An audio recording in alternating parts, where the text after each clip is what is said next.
इस कार्यक्रम के पुण्यार्जक हैं समस्त दिगंबर जैन समाज, रांझी, जबलपुर, मध्य प्रदेश। श्रीमती विमला देवी बिलाला परिवार, अनूपनगर, इंदौर, मध्य प्रदेश। शांति मेडिकोज। श्री सुगन चंद दिनेश कुमार कासलीवाल, इम्फाल, मणिपुर। माता जी श्रीमती प्रेमा देवी, श्री दिनेश जैन, श्रीमती चंदा देवी। पुत्र एवं पुत्रवधू बबन निकिता कासलीवाल। तस्वी ईशु, पुत्र नयन कासलीवाल।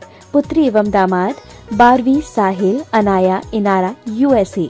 भतीजा परिवार श्रीमती सुमित्रा देवी, प्रिंस मधु कासलीवाल, सनाया, रियान। भतीजी एवं दामाद श्रीमती जीनू, श्री अभिषेक चांदुवाड़। भाई श्री रमेश, श्रीमती पिंकी कासलीवाल, साहिल। पुत्री एवं दामाद श्रीमती साहिबा, श्री यश गोधा। राशि जैन ज्योतिष। नौकरी, वैवाहिक, व्यापारिक एवं पारिवारिक समस्या पर जैन ज्योतिष द्वारा एकमात्र समाधान। संपर्क करें 9999600073 www.jainjyotishrashi.com।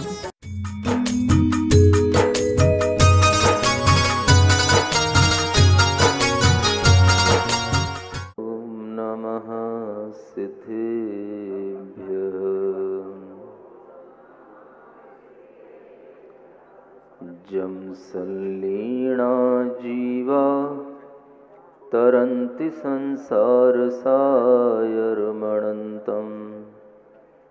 तं सव्वजीव शरणं नन्दौ जिणशासनं सुरम। देवादिदेव आदिम तीर्थंकर श्री ऋषभनाथ भगवान की, देवादिदेव श्री वर्धमान महावीर भगवान की, परम पूज्य आचार्य गुरुवर श्री विद्यासागर जी महाराज की, पंच कल्याणक महामहोत्सव की, परम पूज्य मुनि श्री प्रणम सागर जी महाराज की।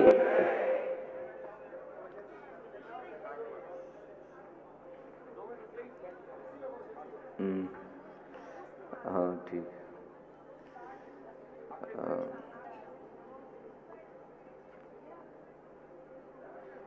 यह जिन शासन भव्य जीवों के लिए संसार से पार उतरने के लिए एकमात्र पोत के समान है, जहाज के समान है, जिनके हम पंच कल्याणक मनाते हैं, वो तीर्थंकर विशिष्ट महापुरुष कहलाते हैं। कुछ ऐसे भी जीव होते हैं जो बिना पंच कल्याणक के भी मुक्त हो जाते हैं। जरूरी नहीं है कि सभी जीव पंच कल्याणक से ही मोक्ष जाते हैं। पंच कल्याणक उन जीवों के विशिष्ट रूप से होते हैं जिन्होंने अपने पूर्व जीवन में तीर्थंकर नाम कर्म का बंध किया हो। 8 कर्मों में एक नाम कर्म होता है जो महापुण्यशाली शुभ कर्म कहलाता है, जिसे तीर्थंकर नाम कर्म कहते हैं। और उस नाम कर्म का बंध जब हो जाता है तभी उसके लिए पंच कल्याणक महोत्सव होने की और उन महोत्सवों के उपरांत उसे निर्वाण होने की योग्यता प्राप्त होती है। पंच कल्याणकों की महिमा इसी बात से आप समझ सकते हैं कि दुनिया में अनंत जीव ऐसे भी होते हैं जो बिना पंच कल्याणकों के भी मोक्ष को प्राप्त होते हैं, लेकिन जिनके पंच कल्याणक होते हैं ऐसे जीव उंगली पे गिनने लायक होते हैं, इसीलिए उन्हें शलाका पुरुष कहते हैं। तीर्थंकर इन्हीं शलाका पुरुषों में आते हैं और एक एक तीर्थंकर के तीर्थ में अनेक अनेक असंख्यात जीव भी मोक्ष चले जाते हैं, लेकिन हम उनके कोई भी नाम आदि स्मरण में नहीं ला पाते। कोई भी उनका इतिहास हमारे सामने ज़्यादा नहीं रह पाता, कुछ एक महापुरुषों को छोड़कर। तीर्थंकर ही ऐसे होते हैं जिन्हें पूरा अवसर्पणी काल हो या उत्सर्पणी काल हो, इस पूरे काल के अंतर्गत इनको याद किया जाता है, इनको जाना जाता है। और आप इस बात को सोच सकते हैं कि 10 कोड़ा कोड़ी सागर का एक यह अवसर्पणी काल होता है और उसमें एक कोड़ा कोड़ी सागर का यह चतुर्थ काल, कुछ कम 42,000 वर्ष का यह चतुर्थ काल होता है। और उसके उपरांत यह पंचम काल भी 21,000 वर्ष का चलता है।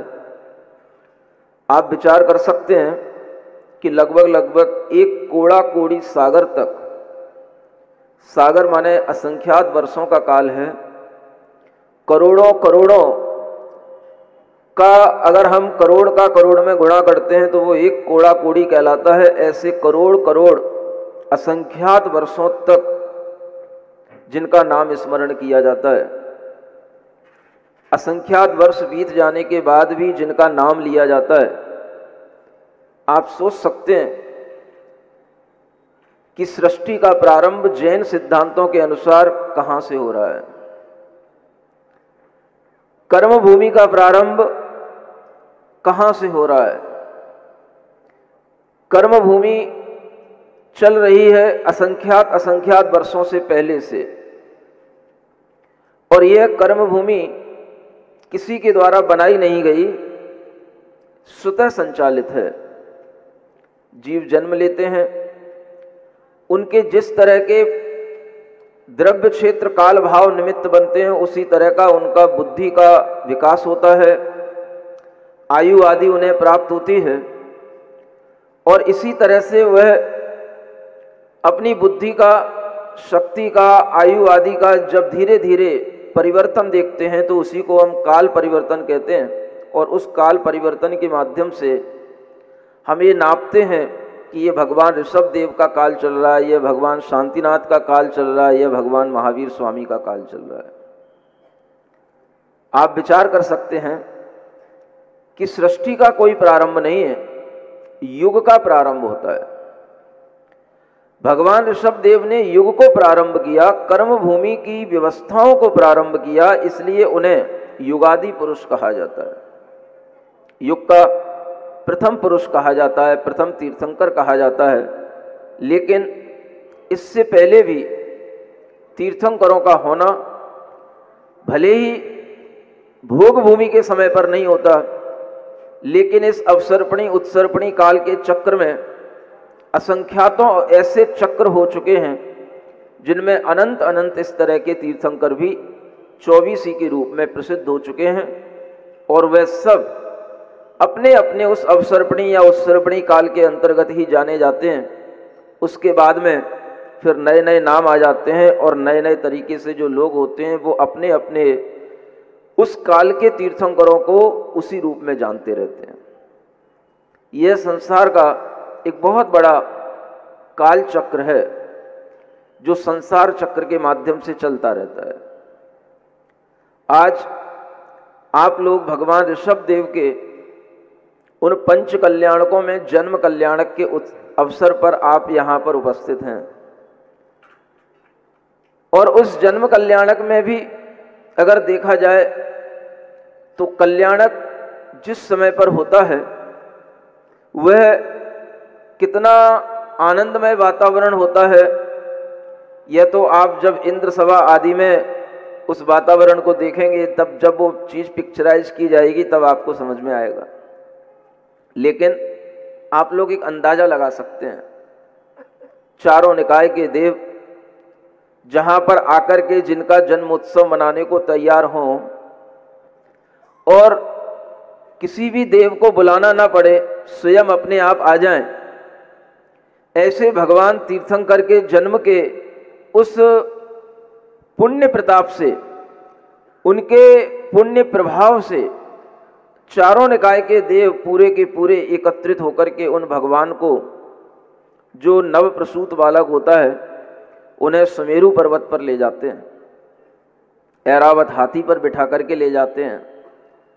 और उससे जब उनकी पूरी इच्छाएं नहीं होती हैं, उनके लिए आनंद पूरा नहीं होता है, तो वापस फिर लेकर के उन्हें अयोध्या में लेकर के आते हैं, माता पिता के पास लेकर के आते हैं, और वहाँ पर आकर के भी वह इंद्र आनंद में मग्न होकर के तांडव जैसे नृत्य करता है, जो नृत्य वह केवल भगवान के जन्म के समय पर ही करता है और अन्य समय पर नहीं करता। ऐसा यह भगवान का जन्म कल्याणक होता है, जिसकी महिमा सुमेरु पर्वत पर उनके विराजमान होने से होती है कि अगर इस पूरे मध्य लोक में या 3 लोक में कोई पवित्र पर्वत है तो उसका नाम होता है सुमेरु पर्वत, जो सबसे बड़ा पर्वत कहलाता है। जिस पर्वत पर हमेशा किसी भी क्षेत्र के तीर्थंकर हों, उन तीर्थंकरों को वहां पर लाकर के उनका जन्म अभिषेक किया जाता है। ऐसा वह प्रसिद्ध सुमेरु पर्वत वहां तक पहुंच करके उन देवों के माध्यम से उस जीव का एक बड़े बड़े कलशों के माध्यम से जब स्नान होता है, तब इंद्र भी सोचता है कि देखो ये भगवान प्रभु बालक के रूप में आज यहाँ इस उच्च स्थान पर विराजमान हैं और दुनिया में हमें सबसे बड़ा इंद्र कहा जाता है, लेकिन आज हम इस बालक के चरणों में निवेदन कर रहे हैं और इन बालक के चरणों में झुक रहे हैं, इस बालक का स्नपन कर रहे हैं, देखो ये बालक कितना पुण्यशाली है। यह विचार उस समय पर इंद्र करता है। जितने भी इंद्र हैं और भी अनेक अनेक स्वर्गों के, वो सब भी विचार करते हैं कि जब हमारा मुख्य नायक सौधर्म इंद्र इस तरह से आगे है तो हमें तो आगे होना ही चाहिए। उन्हें किसी भी तरह से बुलाने की जरूरत नहीं पड़ती, वो अपने आप आते हैं। और जैसे ही सौधर्म इंद्र आगे आता है, सभी इंद्र 12-16 स्वर्गों के सभी इंद्र अपने आप वहां पहुंचते हैं।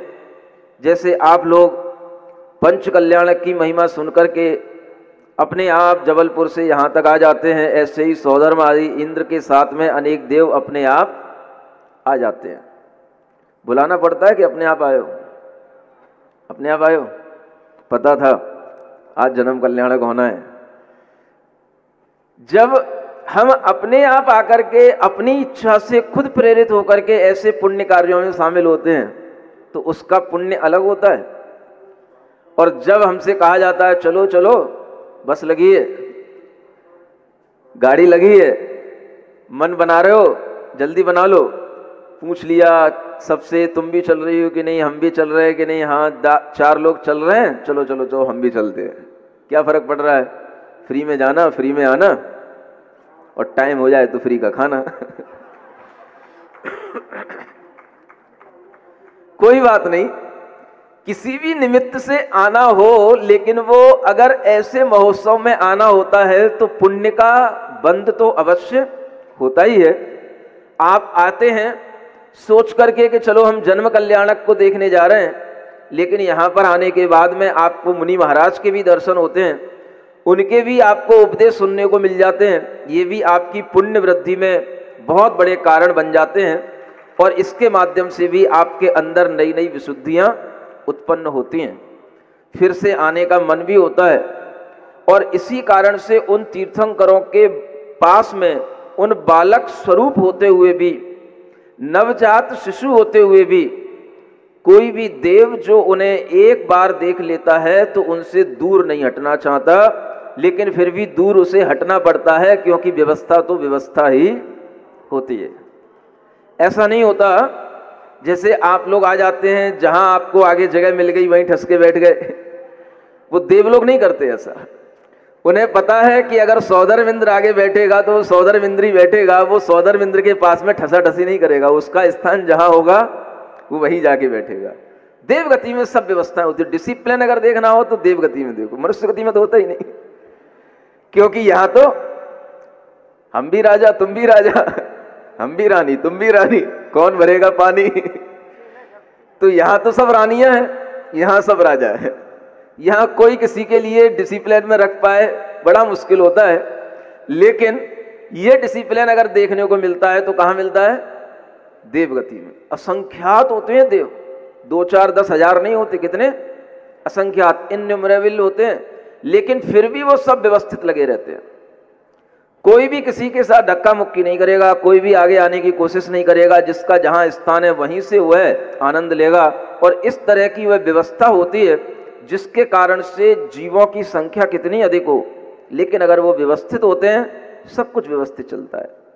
आप समझे, तीर्थंकरों के प्रभाव के कारण से सब कुछ अपने आप अनुशासित ढंग से होता रहता है। और यह अनुशासन क्यों है? तो वह तीर्थंकरों के समक्ष होने से हो रहा है। किसके कारण से? हाँ, कोई देव आके पानी नहीं बरसा रहे ये रात का भरा हुआ ओस होगी जो धीरे धीरे टपक रही है मोती की तरह। आप ये ध्यान रखें कि इसी तरह की ये वर्षाएं ऊपर से, आप सोचें कैसी अच्छी लगती होंगी जब रत्नों की वर्षाएं ऊपर से देवों के माध्यम से ऐसे ही बिल्कुल लड़ी की लड़ी, माला की माला की तरह उस स्थान पर होती रहती हैं जहां पर भगवान का जन्म कल्याणक होता है। शायद यही प्रदर्शित करने के लिए आपको ये रूपक दिखाया जा रहा है। आप सोचें, जब भगवान का जन्म हुआ, जन्म से पहले भी वो गर्भ में रहे और गर्भ से पहले भी उन्होंने अनेक भाव संसार में अनेक अनेक गतियों में बिताए। उन भगवान की कुछ कथा को मैं पहले से सुना रहा था, आगे थोड़ी सी कल नहीं बढ़ पाई, थोड़ा सा तो आगे बढ़ना चाहिए क्योंकि परसों के स्वप्न अभी तक अधूरे रहे। आपको बता रहा था कि 10 भाव पहले जब वो महाबल राजा की पर्याय में थे, तब उन्होंने अपने ही जन्म दिवस पर अनेक मंत्रियों की सलाह सुनी और मंत्रियों के माध्यम से अपने अंदर नए नए विचार लिए और उसी दिन उनके लिए 2 स्वप्न दिखाई दिए, जो स्वप्न बड़े विचित्र तरीके के थे, लेकिन उसका फल वो जानना चाहते थे। एक मंत्री उनका था और वह मंत्री जो उनके लिए सही सलाह देता था वो स्वयं बुद्ध मंत्री, उस मंत्री के माध्यम से वह सलाह को प्राप्त होते थे, उनकी मंत्रणा होती थी। और वह मंत्री जिसके बारे में आपको बताया था कि वह भी सुमेरु पर्वत पर एक बार दर्शन करने के लिए गया, मुनि महाराजों का उपदेश मिला और उस उपदेश में उसने पूछ लिया कि हमारे राजा भव्य हैं या अभव्य हैं। तो मुनि महाराज ने उनको बताया कि तुम्हारे राजा भव्य हैं और आगामी 10वें भाव में वह प्रथम तीर्थंकर होंगे। इस तरह की वो 10 भाव पहले की जो घटना चल रही है वो भी आपके सामने आनी चाहिए कि वह महाबल राजा की वह पर्याय जो आदिनाथ भगवान का ही जीव है, लेकिन उस समय पर उनके लिए न धर्म पर कोई विशिष्ट श्रद्धा है, न उन्हें कोई धर्म की विशेष रुचि है, लेकिन फिर भी जब परिणति आगे आगे सुधरने की होती है तो धीरे धीरे निमित्त मिलते हैं और वह परिणति सुधरती चली जाती है। कैसे निमित्त मिलते हैं? उन मुनि महाराज ने उस मंत्री को कहा था कि तुम्हारा राजा अभी बहुत अच्छे काल लब्धि के दौर से गुजरने वाला है और उसे इस समय पर जाकर के सबसे पहले बता देना कि तुमने क्या स्वप्न देखा है, ताकि उसको विश्वास हो जाए मुनि महाराज के ऊपर। किस पर? जब तक जीव को मुनि महाराज की बातों पर, मुनि महाराज के ऊपर विश्वास नहीं होता, तब तक सम्यक दर्शन की भूमिका भी नहीं बनती। सुन रहे हो? पढ़े लिखे आत्मा हो, ज्ञानी आत्मा भी बहुत है जबलपुर और रांची में भी जो विशेष विशेष ग्रंथ पढ़ते हैं, सम्यक दर्शन की चर्चाएं करते रहते हैं, लेकिन मुनि महाराज से बिचकते रहते हैं। ऐसे भी ज्ञानी लोग होते हैं, लेकिन उनके ज्ञान पर प्रश्न चिन्ह तब लगता है जब वह अपने ज्ञान का सही उपयोग नहीं करते। आप देखें, तीर्थंकरों का जीवन भी अगर सम्यक दर्शन की ओर बढ़ रहा है तो किसके निमित्त से बढ़ रहा है? किसके विश्वास के साथ बढ़ रहा है? आप सीधे सीधे अपने जीव तत्व पर विश्वास करने लग जाते हैं। सबसे पहले सर्व शुद्धि अधिकार, जीव तत्व अधिकार, सबसे पहले समय सार पढ़ने लग जाते हैं। जीव तत्व पर विश्वास बाद में आता है, पहले हमें उल्टे क्रम से चलना पड़ता है। देव शास्त्र और गुरु में भी अगर देखा जाए तो देव तो बाद में समझ में आएंगे, शास्त्र क्या होते हैं ये तो हम बाद में उसमें झांकने की कोशिश करेंगे। पहले हमें अगर कोई साक्षात रूप, अगर हमें कोई जिन धर्म के दर्शन का मिलता है या जिन धर्म को बताने वाला मिलता है, तो चलता फिरता एक प्रारूप अगर हमारे सामने होता है तो वो गुरु होता है। इसलिए उल्टा चलना सीखो। अगर मिथ्यात्व को मिटाना है, सम्यक दर्शन को प्राप्त करना है, तो सीधे सीधे आत्म तत्व पर श्रद्धान करने से आपको कोई सम्यक दर्शन नहीं होना और ना कभी आपको आत्मा का कोई श्रद्धान होना। आप सोच भले ही सकते हो, ये ग्रंथ पढ़ करके अपने मन में धारणा बना सकते हो कि मैं सम्यक दृष्टि हो गया, मैंने 10 बार जीव तत्व अधिकार पढ़ लिया, जीव अधिकार अजीव अधिकार पढ़ लिया, मैंने आचार्य कुंद की गाथाएं पढ़ ली। आपको होना कुछ नहीं है, ये आप पक्का मान के रखना। सम्यक दर्शन मिथ्या दर्शन से उल्टा है। मिथ्या दर्शन में हमारी बुद्धि उल्टी चलती है और उस बुद्धि को सीधा करना है तो हमें जो हम उल्टा करते चले आए हैं उसे हमें सीधा करना है। जो आज तक हमने नहीं किया वो हमें करना है, और वो भी उल्टे क्रम में ही करना है। क्या समझ में आया? आज तक जो हमने नहीं किया वो हमें करना है, और वो भी कैसे करना? उल्टे क्रम में करना।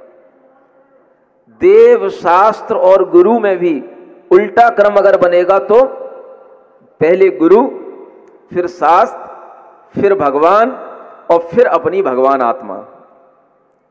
समझ आ रहा है?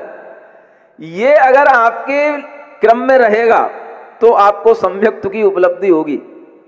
और यही आपको तीर्थंकरों के जीवन चरित्र से समझना है, सीखना है।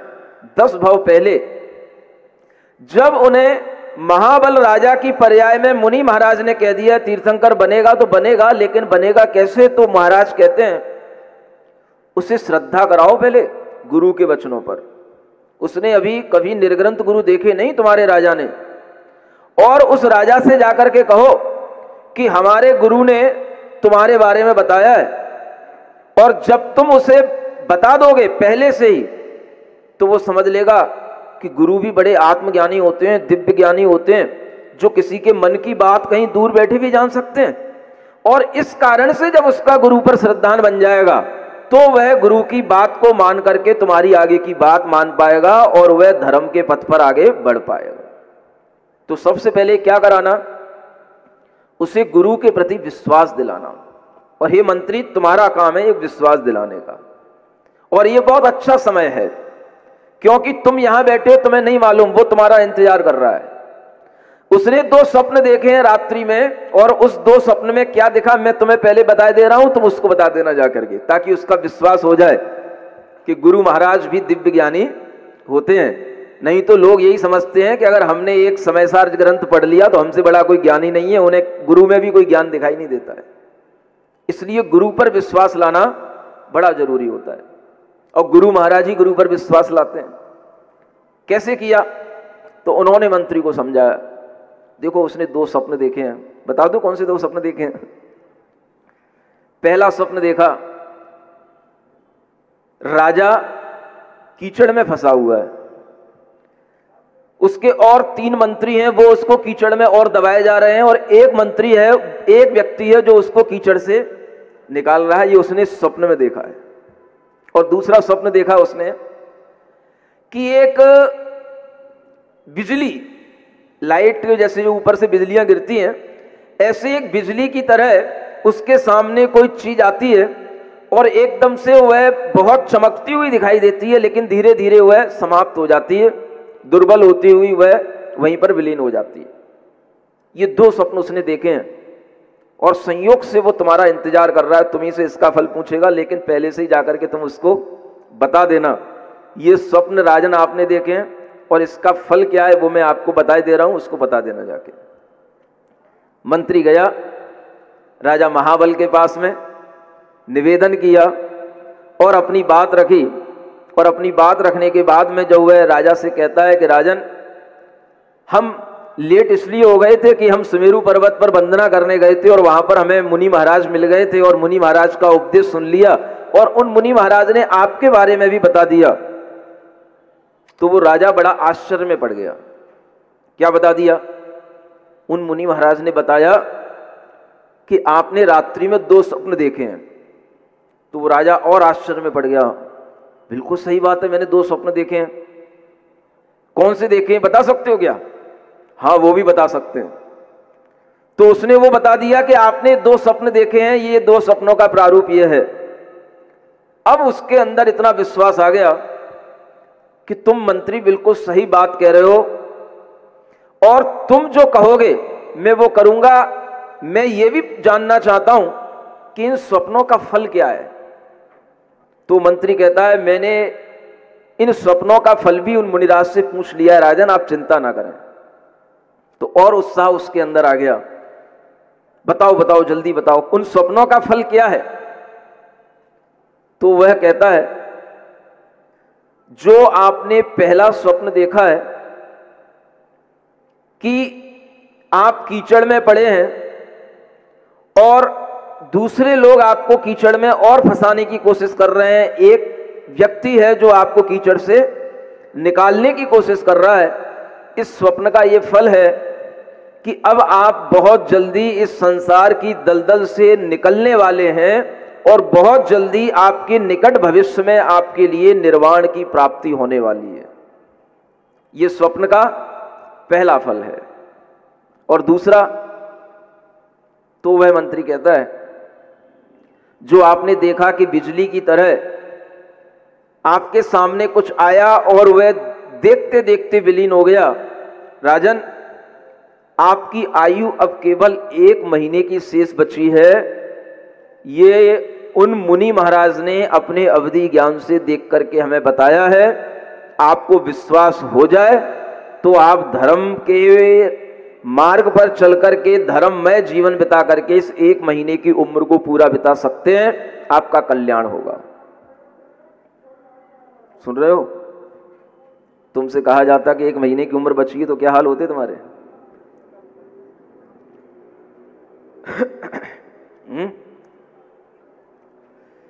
चक्कर काटते ज्योतिषियों के, ताबीज आबीज बांधने वालों के, पीर बाबाओं के, यांत्रिक मांत्रिक तांत्रिकों के, क्या क्या करते। अगर कभी ऐसा पता पड़ जाए कि हमारी उम्र 1 महीने बची है, 1 वर्ष बची है, तो उस समय पर आपको क्या करना? क्या करना? वही करना जो तीर्थंकर के जीव ने 10 भाव पहले किया है, वो आपको मैं बता रहा हूं क्या करना। वह राजा महाबल को याद रखना। ये महापुरुष आपके हीरो हैं, नायक हैं। इन हीरो को अपना आदर्श बना करके इन्हीं के अनुसार अपना जीवन ढालोगे तो कभी ना कभी इनके पास पहुंच जाओगे और आपको भी मुक्ति मिल जाएगी। आदर्श आपके ये हीरो होने चाहिए। ये केवल पंच कल्याणक के हीरो नहीं है। क्या सुन रहे हो? वैसे तो महाराज हमारे हीरो दूसरे हैं, अब आप दूसरा कह रहे हो तो हम मान लेते हैं, लेकिन अपने हीरो सबसे बड़े नायक किनको मानना चाहिए आपको? इन्हीं तीर्थंकरों को हीरो मानना चाहिए। ये 24 हीरो ऐसे हैं जिन्होंने इस पूरे अवसर्पणी काल के अंदर असंख्यात वर्षों तक अपना नाम जीवित रखा है और आगे आने वाले पंचम काल के अंत तक इनका नाम जीवित रहेगा। ऐसे सुपर हीरो का नाम, 24 तीर्थंकरों का नाम सबको अपनी जबान पर याद रखना चाहिए। और उनमें सबसे पहले कौन है? तो वह ऋषभ देव हैं, आदिनाथ हैं, प्रजापति हैं, अनेक नाम है उनके। कोई उन्हें हिरण्यगर्भ कहता है, कोई उन्हें चतुर्मुख कहता है, कोई उन्हें ब्रह्मा कहता है। अनेक नाम हैं उनके और वह अनेक नामों में सारे के सारे नाम अनेक अनेक संप्रदायों में आज भी लिए जाते हैं।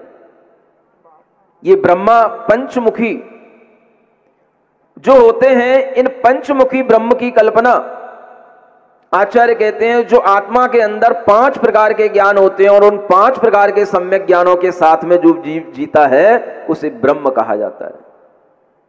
ये 5 ज्ञान ही पंच ब्रह्ममय देव, ये भगवान ऋषभ देव को पंच ब्रह्ममय देव कहा जाता है।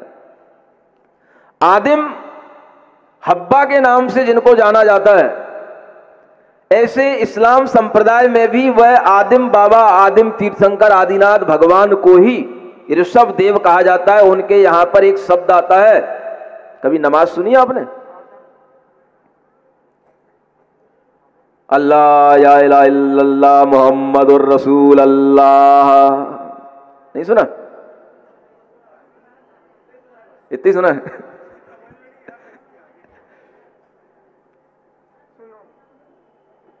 ये जो बोला जाता है, ये रसूल, ये अल्लाह शब्द कहां से आया? ये अल्लाह प्राकृत का शब्द है। अरबियन प्राकृत में जैसे हम यहां पर प्राकृत सौर से नहीं, प्राकृत में आत्मा को अप्पा कहते हैं, ऐसे ही अरब कंट्रियों में जो प्राकृत चलती है, माने उनकी जो अपनी अरबियन लैंग्वेज होती है, उसमें उस आत्मा को, अप्पा को पा की जगह ला बोला जाता है। अल्लाह इसलिए बनता है। अल्लाह माने शाश्वत आत्मा, शक्तिमान आत्मा, उसको अल्लाह कहा जाता है। रसूल, ये जो शब्द है रसूल, ये रसूल शब्द भी ऋषभ का अपभ्रंश हुआ शब्द है। अपभ्रंश में इस ऋषभ का ही परिवर्तन होकर के रसूल शब्द बन जाता है। और एक आपने नबी शब्द सुना होगा, नबी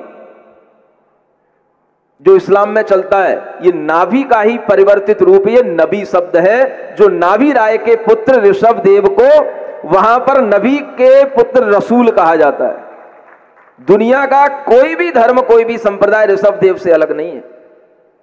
नाम बदल जाते हैं, लैंग्वेज बदल जाती है, टोन बदल जाती है, शब्द बदल जाते हैं, अर्थ भीतर क्या है तो यह अर्थ वही रहता है जिस अर्थ में जो चीज प्रयुक्त की जाती है।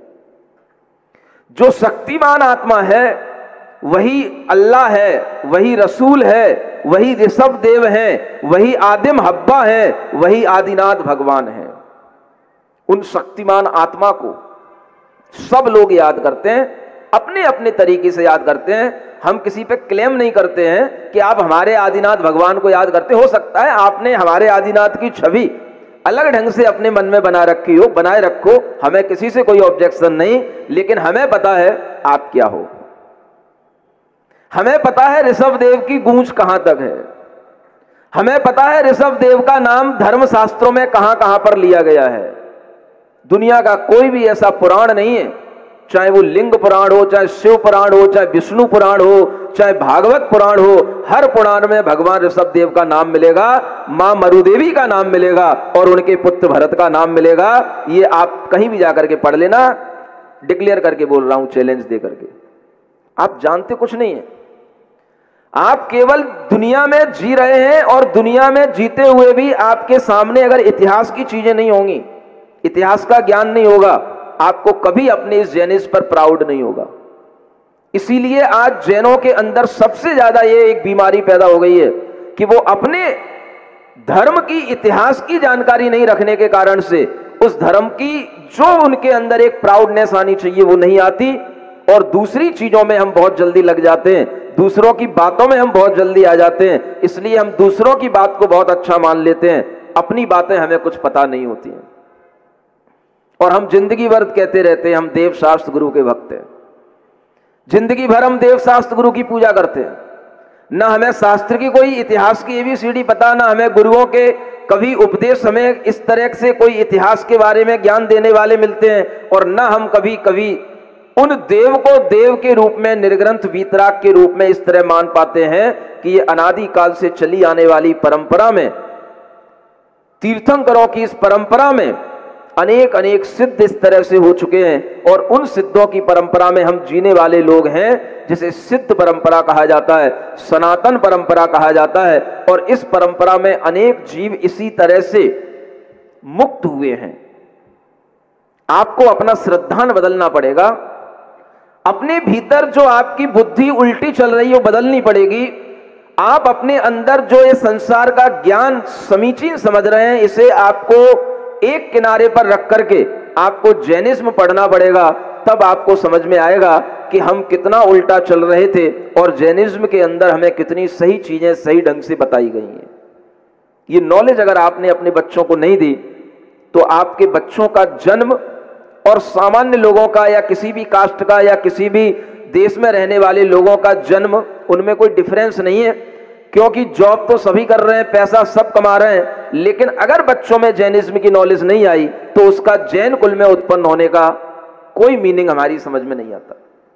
इसलिए सबसे पहली प्रायोरिटी हर माता पिता की होनी चाहिए, आज हमें अपने बच्चों को जैन धर्म की शिक्षाएं देना, और वह शिक्षाएं देने के लिए सब तरीके के ऑनलाइन डिजिटल प्रोग्रामिंग के माध्यम से सब तरीके की आज प्रोग्रामिंग सामने आ रही है, ताकि आपके बच्चे बड़े आसान तरीके से हर चीज को समझ सकें। अगर आपने कभी टीवी पर तत्वार सूत्र सुना हो, दुनिया में हर व्यक्ति ने तत्वार सूत्र पढ़ा होगा, सुना होगा, हर किसी को तत्वार सूत्र कठिन लगता है, लेकिन मुझे लोग आ करके जब बताते हैं तो मुझे लगता है कि वास्तव में ये तत्वार सूत्र अपने ढंग से कुछ अनोखा है जो परोसा जा रहा है। और ये पहला प्रोग्राम है जैन दर्शन के अंदर, जैन इतिहास के अंदर, जब तत्वार्थ सूत्र जैसे बेसिक फंडामेंटल ग्रंथ को एक डिजिटल प्रोग्रामिंग के माध्यम से, ग्राफिक्स के माध्यम से अच्छे अच्छे क्रिएटिव बना करके और उनका अलग अलग तरीके से मैपिंग करके, क्लासिफाइड करके उनको जब परोसा जा रहा है, तो अनपढ़ से अनपढ़ बच्चा भी उसे समझ सकता है कि किस तरह से इन जीव आदि के कितने भेद होते हैं, अजीव आदि कितने प्रकार के होते हैं। हमारी जैन दर्शन में जो भूगोल बताया गया है, हम एक बार सुने तो, जो इतिहास बताया गया उसे एक बार पढ़ें तो। हम कहते हैं कि आप साइंस को गलत मत मानो, साइंस को साइंस की जगह रखो, लेकिन एक बार आप जैन इतिहास को सुनो तो, पढ़ो तो, जैन भूगोल को, खगोल को एक बार पढ़ो तो, जैन दृष्टि से ही पढ़ो, विश्वास नहीं करते हुए भी पढ़ो। चलो मैं आपसे कह रहा हूं, मैं ये नहीं कह रहा कि जैन दर्शन में जो लिखा है सब सत्य लिखा है, चलो मैं आपसे कहता हूं आप केवल एक बार इस दृष्टिकोण से भी जैन इतिहास को पढ़ें, भूगोल खगोल को पढ़ें कि आखिर ये जैन भूगोल विश्व के बारे में क्या बताता है, कितने पृथ्वियां हैं, कितने सूर्य हैं, कितने चंद्रमा हैं, कितना बड़ा यह पूरा विश्व है।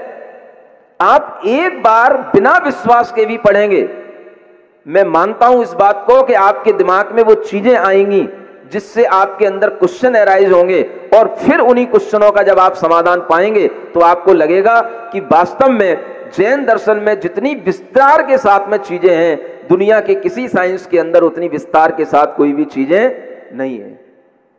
ये आपको ज्ञान तत्वार्थ सूत्र जैसा एक ग्रंथ अगर आपको पढ़ने को मिल जाए तो उससे आ सकता है। रात को 9 बजे, 9:15 बजे जो भी टीवी पर ये तत्वार्थ सूत्र आता है, हर बच्चे को उसे देखना चाहिए, हर नई पीढ़ी के पढ़े लिखे इंसान को उसे समझना चाहिए, पढ़ना चाहिए, उसके सामने बैठना चाहिए। इतनी मेहनत अरहम टीम के माध्यम से की जा रही है, ये केवल दिखाने के लिए नहीं की जा रही है, इसके पीछे का उद्देश्य है आज की पीढ़ी को सरलता से, साइंस की लैंग्वेज के हिसाब से उसे ये बताना कि जैन दर्शन के अंदर भूगोल खगोल जीव आदि 7 तत्वों की क्या विशेषता है, कर्म फिलॉसफी क्या है, ये सारी की सारी चीजें उन्हें बहुत सिंप्लीफाई करके दिखाना, ये इस टीम का काम किया जा रहा है और ये बड़े अच्छे ढंग से चल रहा है।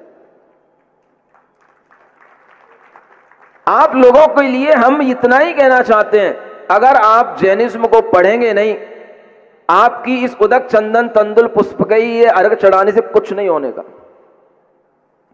आपको इसके अलावा कुछ आता ही नहीं है और इसी में आपकी जिंदगी जा रही है बस, और इससे कोई सम्यक दर्शन नहीं होने का। सम्यक दर्शन होता है जब हमारे विचारों में कोई श्रद्धान की बिजली कौंधती है, जब हमें लगता है कि यार ये सब चीजों से अलग ही चीज है, जब हमारे अंदर ये विश्वास आ जाए कि सर्वज्ञ की वाणी के अलावा इस 3 लोक का वर्णन इस दुनिया में कोई नहीं कर सकता, तब आपको सच्चे देव पर विश्वास आएगा।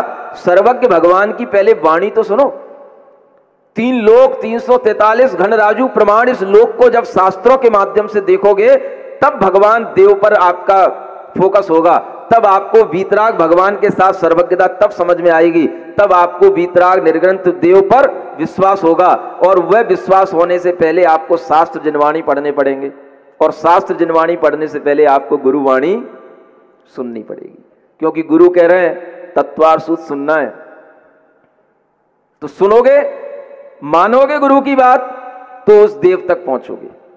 और जब आपको उस देव के अंदर ये दिखाई देने लग जाएगा कि केवल ज्ञान का इतना विराट स्वरूप, तब आपको अपने भीतर झांकने को मिलेगा, तब आपको जीवादि 7 तत्वों का सही श्रद्धान होगा और तब आप अपने आत्म तत्व का मनन करेंगे, चिंतन करेंगे। आपके अंदर यह भावना आएगी, हम भी भगवान की तरह अनंत ज्ञान के धारी केवल ज्ञानी बनने योग्य हैं, हमारे अंदर भी वह क्षमता है। और ऐसा विश्वास जब आएगा तब वह वास्तव में भीतर से होने वाला निश्चय सम्यक दर्शन आपके अंदर आएगा। ये प्रक्रिया है और यही प्रक्रिया तीर्थंकरों ने अपनाई। गुरु से मुंह बदल करके अगर बिचकने की कोशिश करोगे तो आपको शास्त्र तक पहुंचने का मौका नहीं मिलेगा, और अगर शास्त्र तक नहीं पहुंचोगे तो आपको भगवान के भीतर क्या है वो समझने का मौका नहीं मिलेगा। इसलिए ये गुरु बता रहे हैं, आपको प्रेम से बता रहे हैं, डांट के नहीं बता रहे हैं, थोड़ा सा तेज होकर के इसलिए बता देते हैं क्योंकि अगर हम भी मरी मरी भावाज में बोलेंगे तो आप तो वैसे ही मरे मराए बैठे हो। अगर हमारी एनर्जी आपसे बढ़कर के नहीं होगी तो हमारी एनर्जी का प्रभाव आपके ऊपर कभी हो ही नहीं सकता है, क्योंकि आप तो बिल्कुल निगेटिव होकर के बैठे हो। तो हम अब इसलिए थोड़ा सा फोर्सफुली इन चीजों को बोल रहे हैं कि अगर आप तत्वार्थ सूत्र को एक बार अपने बच्चों को पढ़ाने बिठाएं, और कोई चीज नहीं पढ़ानी आपको, जैन दर्शन का एकमात्र ग्रंथ है जिसके अंदर पूरी फिलॉसफी छिपी बैठी है। जैसे अन्य दर्शन में किसी में बाइबल है, कुरान है, गीता है, ऐसे ही जैन दर्शन का अगर बेसिक फंडामेंटल कोई भी एक बुक है तो वो क्या है? तत्वार्थ सूत्र। लेकिन वह संस्कृत में है, उसकी मीनिंग हर एक पढ़े लिखे बच्चे को आनी चाहिए, क्यूरियोसिटी बच्चे के अंदर होनी चाहिए। आखिर हमें जानना है, भले ही वो चीजें हमें थोड़ी देर से समझ में आए, उसकी जो टर्मिनोलॉजी है वो हमें एकदम से ग्रैस्प नहीं हो, लेकिन फिर भी हमें एक क्यूरियोसिटी होनी चाहिए, नहीं हमें जानना है, सीखना है। एक बार अगर हम किसी चीज को पढ़ते हैं, नहीं भी सीखने में आता है तो इसका मतलब ये तो नहीं कि हम उस चीज को छोड़ देते हैं। जब भी कभी हम फिजिक्स, मैथमेटिक्स 12th में, बीएससी में पढ़ने बैठते हैं, नए नए संज्ञान में नए नए नाम आते कि नहीं आते? इंटरनेट पर बैठते कंप्यूटर की लैंग्वेज सीखते, नए नए नाम आते कि नहीं आते? हम सब पढ़ते कि नहीं पढ़ते? सब चीज सीखते कि नहीं सीखते? इधर अगर कोई कठिन नाम आ जाते हैं, अरे भाई ये क्या होता है?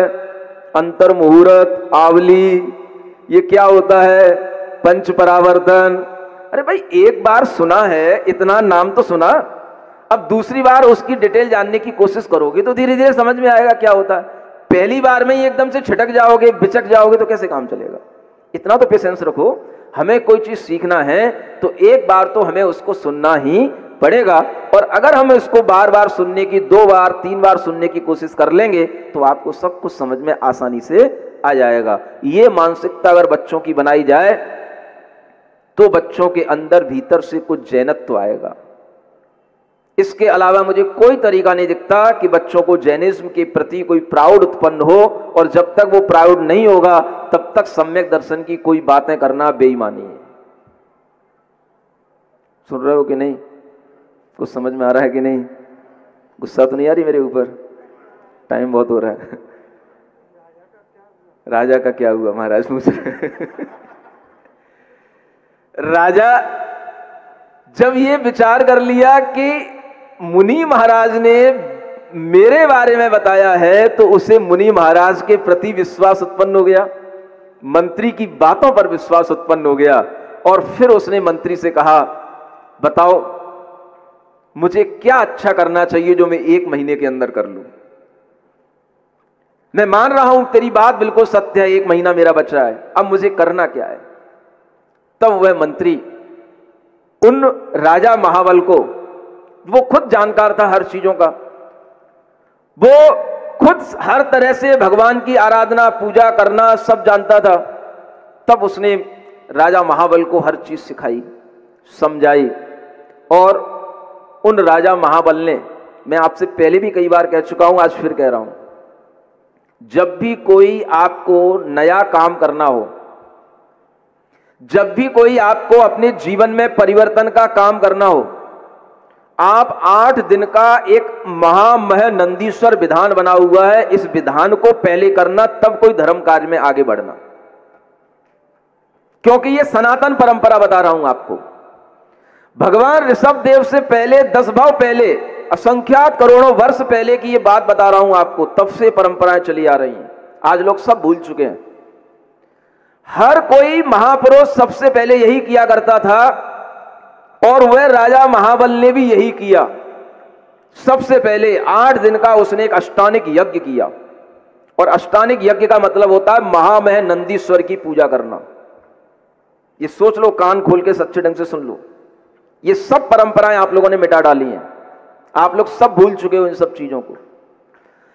कोई भी जीवन में परिवर्तन का काम करने जाना है, सबसे बड़ा विधान, सबसे बड़ी पूजा कौन सी है? नंदीश्वर की पूजा। इस धरती के ऊपर 52 जिनालय अगर कहीं उपस्थित हैं तो वह महामह नंदीश्वर द्वीप में हैं, और उसकी पूजा पहले की जाती है, तभी कोई महापुरुष आगे बढ़ता है। 1 महीने का समय बचा, 8 दिन तक, उसी दिन से लेकर के 8 दिन तक उस राजा महाबल ने क्या करा? सबसे पहले महामह नंदीश्वर की पूजा की। ये अनादि निधन पूजाएं हैं, ये अनादि निधन परंपराएं हैं। और उस पूजा को करने के बाद में उसने अपने ही जिनालय में, जो उसके राजा के अपना राज्य का जो अपना उद्यान का जिनालय था, उस जिनालय में उसने वह पूजा की। और फिर पूजा करने के बाद में वह, चूंकि महाबल राजा था, विजयार्ध पर्वतों पर रहने वाला विद्याधर राजा था, तो वह विजयार्ध पर्वत पर सबसे बड़ा सिद्धकूट होता है, वहां जिनालय बना होता है। उस सिद्धकूट जिनालय में जाकर के उसने वहां पर सल्लेखना व्रत धारण कर लिया। कैसा सल्लेखना व्रत? 3 प्रकार की सल्लेखनाएं बताई गई हैं, भक्त प्रत्याख्यान, इंगनी मरण और प्रायोपगमन मरण। उसने उत्कृष्ट रूप वाला वह प्रायोपगमन संन्यास धारण कर लिया। आज के बाद न मैं अपने इस शरीर की वैयावृत्ति सेवा करूंगा और न किसी से हाथ लगवाऊंगा करवाऊंगा। इस शरीर से बिल्कुल निष्प्रय होकर के केवल पंच परमेष्टि का ध्यान करते हुए मैं अपना आगे का समय व्यतीत करूंगा। और उसने अपने शरीर से ममत्व छोड़ करके 22 दिन की सल्लेखना उसने धारण कर ली। सुन रहे हो? जीवन यहां से बदलता है। सम्यक दर्शन हो जाएगा तो सल्लेखना करने का मतलब होता है, सम्यक दर्शन हो तो व्रत होते हैं, नहीं तो वो बाल व्रत बाल तप कहलाते हैं, ऐसा समय सार में लिखा है। इसलिए पहले सम्यक दर्शन हो जाए तब तो हम कुछ व्रत लें, तप लें, सल्लेखना लें। इसलिए कोई भी पढ़ा लिखा इंसान न व्रत ले रहा है, न तप ले रहा है, न सल्लेखना कर रहा है, सम्यक दर्शन के लिए तैयार बैठा है। काल लब्धि आएगी, सम्यक दर्शन होएगा। ये पढ़े लिखे लोगों की बात बता रहा हूं। आप लोग पढ़े लिखे नहीं हो ज्यादा है? तभी तो यहां बैठे हो। पढ़े लिखे होते तो हमारे पास क्यों बैठते? जो पढ़े लिखे होते वो नहीं सुनते हमारी बात। अब आप सोच लो कैसा पढ़ा लिखा बनना है आपको? हमारी बातें सुनने वाला पढ़ा लिखा बनना है, या पढ़े लिखे बन करके अपने कमरे के दरवाजे बंद करके बैठ जाना है, हमें किसी की सुनना ही नहीं?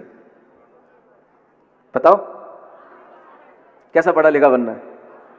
अगर आपको ऐसा पढ़ा लिखा अच्छा लग रहा है तो आपको इसी बात में प्रसन्नता होनी चाहिए कि महाराज हम ऐसे अनपढ़ ही सही कि कम से कम हम आपकी बातें तो सुन रहे हैं। हमें नहीं पढ़ना कुछ ज्यादा, जो गुरु पढ़ा दे बस हमें उतना ही पढ़ना। और हमें यह समझ में आ जाए सम्यक दर्शन की कोई टीका लगाने वाली कोई पहचान नहीं है कि सम्यक दर्शन हो गया। सम्यक दर्शन तो हमारी श्रद्धा की परिणति है, ऐसे ही आएगी, धीरे धीरे आएगी। पहले हमें पूजाएं करनी, पंच परमेष्टि की आराधना करनी, नमोकार का श्रद्धान करना, अरहंत आदि पंच परमेष्टि को अपने हृदय में ध्याना। एक आध जन्म तो हमें उनके लिए मरना पड़ेगा। नहीं समझ में आ रहा? मैं सीधा सीधा बता रहा हूं आपकी भाषा में। एक आध जन्म आपको उनके लिए मरना पड़ेगा, उनका नाम लेते लेते मरना पड़ेगा। हाँ, तब आपको किसी अगले जन्म में सम्यक दर्शन होगा। आप किसी भ्रांति में मत रहना कि सम्यक दर्शन आपको घर बैठे बैठे इतने बज के इतने मिनट पे हो जाएगा। ये जितने भी पंडित पोंगे पंडित ये आपको बातें बताते हैं ना, ये सब आपको धर्म भ्रष्ट करने वाले लोग हैं। जो टाइम बताते हैं कि इतने बज के इतने मिनट पे हमको सम्यक दर्शन हो गया, तुमको हो गया, हमको आत्मानुभूति हो गई, ये सब दुनिया में भ्रांति फैला रहे हैं सम्यक दर्शन के नाम पे। कोई ऐसा टाइम नहीं होता। अरे तीर्थंकरों का कभी टाइम नहीं बताया गया, तुम्हारा टाइम बताया जा रहा है। आज बताओ हमें पूरे जैन इतिहास के अंदर, जैन दर्शन के अंदर किसी तीर्थंकर का कोई टाइम बताया गया कि इतने टाइम पर इतने बज के इतने मिनट पर इनको सम्यक दर्शन हुआ? तुम्हारा टाइम बनने लग गया। कौन से अवधि ज्ञानी ने तुम्हें बता दिया तुमको सम्यक दर्शन हो गया? कौन सा अवधि ज्ञानी यहां पर आज बैठा हुआ है? अपने आप को स्वयंभू भगवान मान करके, अपने आप को तीर्थंकर भगवान आत्मा मान करके कुछ भी बरगलाते रहोगे, उससे कोई सम्यक दर्शन नहीं होता। लोगों को भ्रम में डालते रहोगे, उससे तुमको पाप का बंध होगा। आचार्य कुंद देव कहते हैं, जो सम्यक दृष्टि नहीं है और फिर भी सम्यक दृष्टि लोगों को अपने पैर में झुकाने की कोशिश करते हैं, तो होंती लुल्ल मुआ, वे लुल्ले मूंगे होते हैं अगले जन्म में। ये ध्यान रखना, आप कितने बड़े पाप का बंद कर रहे हो ये आपको पता नहीं है। इसलिए आपके दिमाग में बात आनी चाहिए कि सम्यक दर्शन जब भी होगा, हमें एक जन्म इसी तरह से मरण करना पड़ेगा। नमो रंताणम पढ़ करके, ओम अरम नमः पढ़ करके, ज्यादा दिमाग लगाने की जरूरत नहीं है। शरीर से ममत्व को त्याग करो, रात्रि भोजन का त्याग करो, दिन के भी भोजन का फिर धीरे धीरे त्याग करो, और जब चारों प्रकार के आहार का पूर्ण रूप से त्याग हो जाए और फिर भी अरहंत सिद्ध में हमारा मन लग जाए, तो समझ लेना अब अगली पर्याय में हमारा कल्याण निश्चित है। ये सीखो राजा महाबल से, भगवान आदिनाथ से। तो आज भगवान आदिनाथ का जन्म तो हुआ है, लेकिन उससे पहले उतने कितने जन्म अपने समारे हैं इन पंच परमेष्टि की आराधना से, तब आज वो इतने बड़े बन पाए हैं। जब उनके सामने चारों निकाय के देव आकर के उनकी पूजा, उनकी आराधना, उनकी स्तुति, उनके गुणगान गाने में तल्लीन है, और फिर भी थक नहीं रहे हैं और उस बालक को निहार रहे हैं। अभी तो भैया ने हमें बालक दिखाया ही नहीं, कब दिखाओगे भाई? अब पहले महाराज इंद्र तो देख ले, फिर इंद्राणी से देख ले के बाद में जब वो राज्य में लेकर के आएगा, जब पहले माता पिता देख लेंगे, तब बाद में आपको देखने को मिलेंगे। कोई बात नहीं, हमें भी दिखा देना, हम भी देखने की इच्छा रखते हैं। ऐसे बालक के लिए जिसको मुनि महाराज भी देखने की इच्छा रखते हैं, और मुनि महाराज भी जिसके समक्ष अगर गुजर जाएं तो उनके अंदर भी अनेक तरह की शंकाओं के समाधान होते हैं। ऐसा आपने भगवान महावीर स्वामी के बारे में सुना है कि चारण रिद्धि मुनि महाराज जब उनके सामने से गुजर जाते तो उनकी शंकाओं के समाधान भी केवल बालक के प्रभाव से हो जाते हैं। इतना महाप्रभावशाली बालक का आज जन्म हुआ है, कम से कम अच्छे ढंग से ताली तो बजा लो एक बार, भरपूर आनंद के साथ। ओम अरहम नमः, ओम अरहम नमः, ओम अरहम नमः, ओम अरहम नमः, ओम अरहम नमः, ओम अरहम नमः। बहुत तेजी से पीछे तक जितने भी लोग कहीं पर भी सुन रहे हैं आवाज को, हाथ ऊपर करके ओम अरहम नमः, ओम अरहम नमः, ओम अरहम नमः, ओम अरहम नमः, ओम अरहम नमः। बोलिए ऋषभदेव भगवान की। इस कार्यक्रम के पुण्यार्जक थे समस्त दिगंबर जैन समाज, रांझी, जबलपुर, मध्य प्रदेश। श्रीमती विमला देवी, बिलाला परिवार, अनूपनगर, इंदौर, मध्य प्रदेश। शांति मेडिकोज। श्री सुगन चंद दिनेश कुमार कासलीवाल, इम्फाल, मणिपुर। माताजी श्रीमती प्रेमा देवी, श्री दिनेश जैन, श्रीमती चंदा देवी। पुत्र एवं पुत्रवधू बबन, निकिता कासलीवाल। तस्वी ईशु, पुत्र नयन कासलीवाल। पुत्री एवं दामाद बारवी, साहिल, अनाया, इनारा, USA। भतीजा परिवार श्रीमती सुमित्रा देवी, प्रिंस मधु कासलीवाल, सनाया, रियान। भतीजी एवं दामाद श्रीमती जीनू, श्री अभिषेक चांदुवाड़। भाई श्री रमेश, श्रीमती पिंकी कासलीवाल, साहिल। पुत्री एवं दामाद श्रीमती साहिबा, श्री यश गोधा। राशि जैन ज्योतिष। नौकरी, वैवाहिक, व्यापारिक एवं पारिवारिक समस्या पर जैन ज्योतिष द्वारा एकमात्र समाधान। संपर्क करें 9999600073 www.jainjyotishrashi.com।